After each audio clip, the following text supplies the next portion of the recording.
மாண்புமிகு தமிழ்நாடு முதலமைச்சர் அவர்கள் அழைக்கின்ற பெருநகர சென்னை மாநகராட்சியில் ஒவ்வொரு ஆண்டும் வரக்கூடிய பருவமழை முன்னிட்டு மாநகராட்சி சார்பாக பல்வேறு நடவடிக்கைகள் ஏற்பாடு செய்யப்பட்டு வரும். அந்த வகையில் இன்றைக்கு மாண்புமிகு துணை முதலமைச்சர் அண்ணன் அவர்கள் தலைமை செயலகத்தில் வரக்கூடிய பருவமழை முன்னிட்டு மாநகராட்சி சார்பாக எடுத்து வரக்கூடிய நடவடிக்கைகளை ஆய்வினை மேற்கொண்டார்கள்.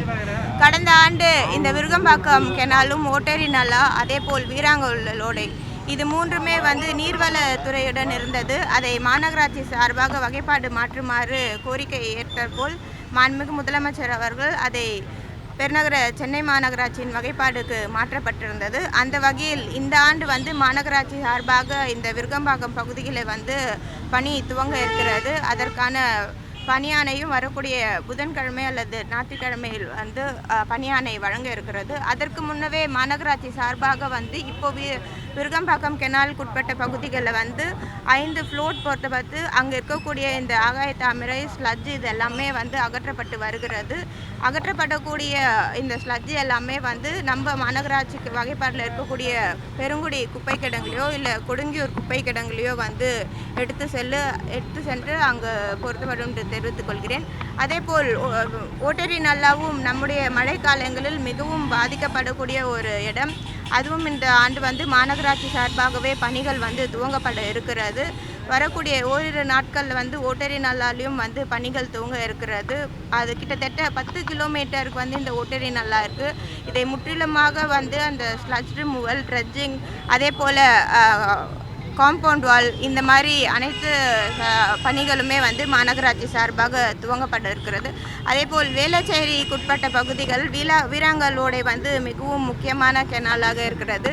வீராங்கலோடையிலையும் பணி துவங்கப்பட்டு பணி நடைபெற்று வருகிறது. அங்கேயும் முற்றிலுமாக தடுப்பு சுவர்கள் ஏற்று பணிகள் துவங்கப்பட்டு நடைபெற்று வருகிறது. அதில் ஒன்று பங்காக இன்றைக்கு விருகம்பாக்கம் கெனாலில் நடைபெறக்கூடிய பணிகளை நானும் பெருநகர சென்னை மாநகராட்சியின் ஆணையர் அவர்களும் இப்பகுதியின் சட்டமன்ற உறுப்பினர் அண்ணன் அவர்களும் மாமன்ற உறுப்பினர் அவர்களும் மண்டல குழு தலைவர் அண்ணன் கிருஷ்ணமூர்த்தி அவர்களும் உடனிருந்து இப்பகுதியில் இவ்வாறு ஆய்வு மேற்கொண்டிருக்கோம். இப்போ விருகம்பாக்கம் கேனால் ரெசிடென்ஷியல் ஏரியா ரொம்ப ஹையர் பாப்புலேஷன் இருக்கக்கூடிய ஏரியா.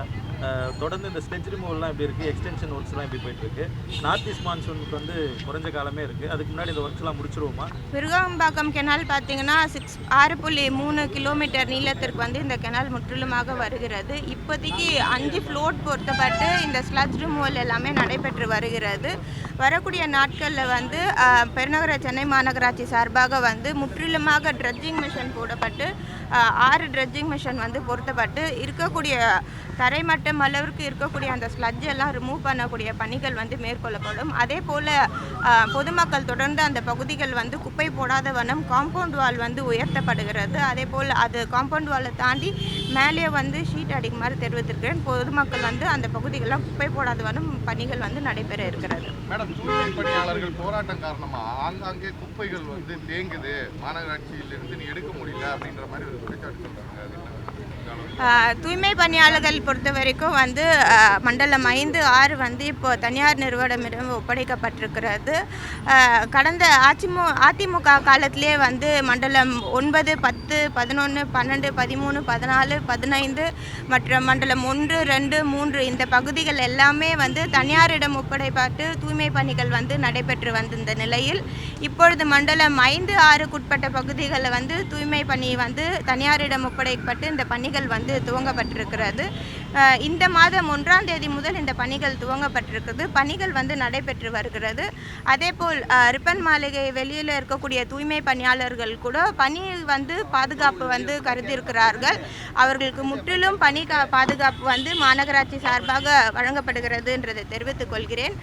இந்த தனியார் நிறுவனமும் இதற்கு முன்னாடி மாநகராட்சி வகைப்பாட்டில் இருந்த தூய்மை பணியாளர் பணியாற்றியவர்களை முற்றிலுமாக தன்னுடைய நிறுவனத்தினாலே அவர்களை பணியமர்த்துவதாக தெரிவித்திருக்கிறார்கள். மாநகராட்சி சார்பாக வந்து அவர்களிடம் கலந்து ஆலோசித்திருக்கிறோம். அவர்களுக்கான பணி வந்து கண்டிப்பாக இருக்கும் அப்படின்றத தெரிவித்துக்கிறேன். 22,000க்கு அதிகமான ஊதியம் வந்து ஏற்கனவே அவங்க வாங்கிட்டு இருக்காங்க. ஆனா இப்போ போகும்போது 15,000க்கு குறைவா தான் ஊதியம் கிடைக்குது அப்படின்ற மாதிரி சொல்றாங்க. இல்ல 15,000 ஊதியம் வாங்கிட்டோம். ஆனா இப்போ போய் 15,000 கரெக்டா இருக்குமா அப்படின்னு கேக்குறாங்க. 15,000க்கு குறைவா இல்ல, 17,000 18,000 வழங்கப்படுகிறது. இது மட்டும் இல்லாத ஒவ்வொரு தூய்மை பணியாளர்களுக்குமே வந்து பிஎஃப் வந்து பிடிக்கப்படும். அதே போல் இஎஸ்ஐ வந்து வழங்கப்படும். அதே போல் தூய்மை பணியாளரோட குழந்தைகளோட கல்விக்காக நிதி உதவிகள் வந்து இந்த தனியார் நிறுவனம் மூலமாக வழங்கப்படும். இதுவரைக்கும் தூய்மை பணியாளர்களுக்கென்று நல வாரியத்தை வந்து இன்றைக்கு நம்முடைய மாண்புமிகு தமிழ்நாடு முதலமைச்சர் அவர்கள் அங்கீகரித்து தூய்மை பணியாளர்களுக்கு என்ற நல வாரியத்தை அமைத்து அவர்களுக்கு வந்து இப்போ பணியில் இருக்கக்கூடிய தூய்மை பணியாளர் ஏதோ ஒரு விபத்து ஏற்படுகிறது, உயிரிழப்பு ஏற்படுகிறது என்றால் அவருக்கு 2 லட்சத்திலிருந்து 5 லட்சம் ரூபாய் வந்து நிதியை உயர்த்தியிருக்கிறார். அதே போல் பணியில் இருக்கக்கூடியவர்களுக்கு கை கால் ஏதோ அடிபடுகிறது என்றால் அவர்களுக்கு வந்து இன்சூரன்ஸ் ஸ்கீம் மூலியமாக நிதி உதவி வந்து இன்றைக்கு 2 லட்சத்துக்கு உயர்த்தியிருக்கிறார். இப்படி தூய்மை பணியாளர் நலனை கருதி ஒவ்வொரு நாளும் நம்முடைய மாண்புமிகு தமிழ்நாடு முதலமைச்சர் அவர்கள் திட்டங்களை கொண்டு வந்திருக்கிறார். இதன் மூலியமாக வந்து நம்ம மாநகராட்சி இருக்கக்கூடிய தூய்மை பணியாளர் இல்லாத, அரசு சார்ந்த தூய்மை பணியாளர் மட்டும் இல்லாத, தனியாரில் இருக்கக்கூடிய தூய்மை பணியாளர்கள் நலனை கருதியும் நம்முடைய தமிழக அரசில் மாண்புமிகு முதலமைச்சர் அவர்கள் திட்டங்களை செயல்படுத்தி வருகிறார்கள்.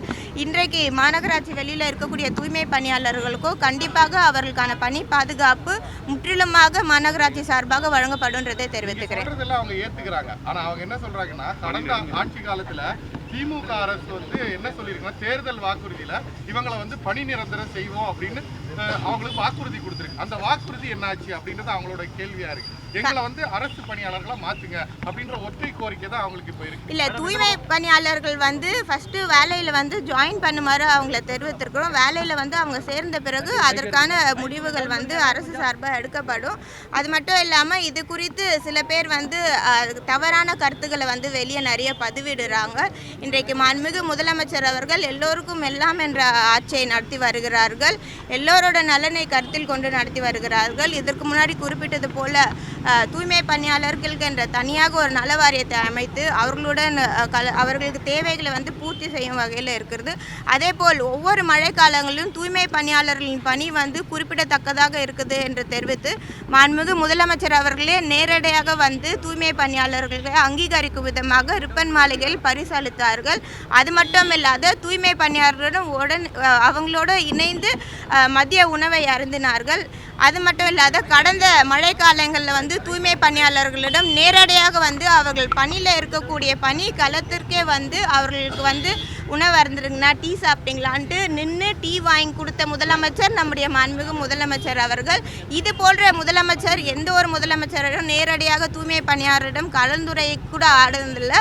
இப்பொழுது வந்து அரசியலில் வந்து எலெக்ஷன் வருதுன்றதுக்காக எத்தனையோ பேர் வந்து குரல் கொடுக்கலாம். ஆனால் எலெக்ஷன் இல்லை அப்படின்றத தாண்டி என்னாலும் மக்களோட நிற்கக்கூடியவர் தான் நம்முடைய கழக தலைவர்.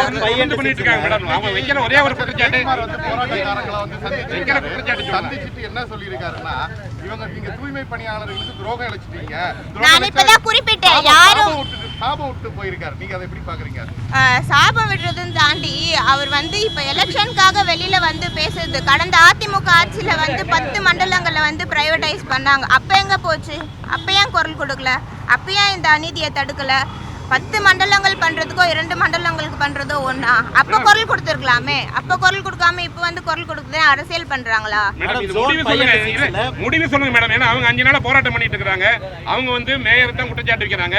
நீங்க வந்து பணியை நிரந்தரம் பண்றேன்னு சொன்னதுனால இப்போ இல்ல அவங்க தூய்மை பணியாளர்கள் இஎம் வந்து உட்கார்ந்தது எல்லா வீடியோ எடுத்து எல்லாமே எங்களுக்கும் தெரியும். நாங்க கேட்க ஒரே ஒரு பதில், தொடர்ந்து அது ரிப்பன் மாளிகை முன்னாடி தொடர் போராட்டம் நடந்துட்டு இருக்குது.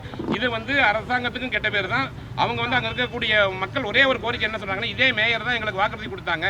அவங்க மேயரே வந்து இப்போ வந்ததுக்கு அப்புறம் தனியாருக்கு தர வர்த்தாங்கன்றாங்க. ஏன்னா தனியார் அவங்க வைக்கிற ஒரே கோரிக்கைனா இது வரைட்டு ரேட் சம்பள பிரச்சனை தான். அது ஒன்று பணி நிரந்தரம் நீங்கள் பண்ணலன்னு உங்களை தான் தனிப்பட்ட முறையில் குற்றச்சாட்டு வைக்கிறாங்க. அவங்களும் தூய்மை பணியாளர்கள் விட அவங்க அங்கே இருந்தாலும் தொடர்ந்து அவர்களிடம் வந்து மாநகராட்சி சார்பாக வந்து கலந்துரையாடிட்டு இருக்கோம். நேரடியாக அவங்கள கூப்பிட்டு பேசிகிட்டு இருக்கோம். அவங்களும் வந்து நாங்கள் பணியில் வந்து சேருறோம் அப்படின்றத தான் தெரிவித்திருக்கிறார்கள். கண்டிப்பாக அவர்கள் வந்து பணியில் வந்து சேருவாங்கன்றது தேங்கி இருக்கக்கூடிய கழிவுகளை அகற்றுறதுக்கு இருக்கு என்ன பண்ணுறது? இல்லை ஜோன் 5 and 6ல வந்து இப்போ 1ஆம் தேதியிலேருந்து ராம்கி அவங்க பணியாளர்கள் வந்து வந்திருக்கிறாங்க. இவங்க ஆல்ரெடி எக்ஸிஸ்டிங் பணியாளர்களும் வந்து வரக்கூடிய நாட்களில் வந்து பணியில் சேர இருக்கிறார்கள். அந்த பணிகள் வந்து துவங்கப்பட்டு இப்போ நடைபெற்று வருகிறது.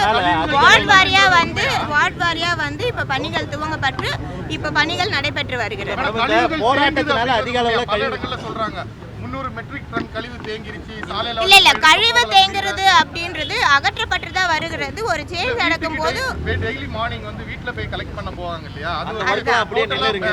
இல்ல ஒரு நாட்கள் வந்து ராம்கி வந்து டேக் ஓவர் பண்றதுக்கு இருந்தாங்க. இப்போ வார்டு வாரியா வந்து பிஓவி வழங்கப்பட்டிருக்கிறது. வீடு வீடா வந்து குப்பைகளை வந்து சேகரிக்கும் பணிகளில் வந்து ஈடுபட்டு வரார்கள். இப்பொழுது வந்து படிப்படியாக வந்து நம்ம நடைமுறைக்கு வரப்படும்ன்றதை தெரிவித்துக்கிறேன்.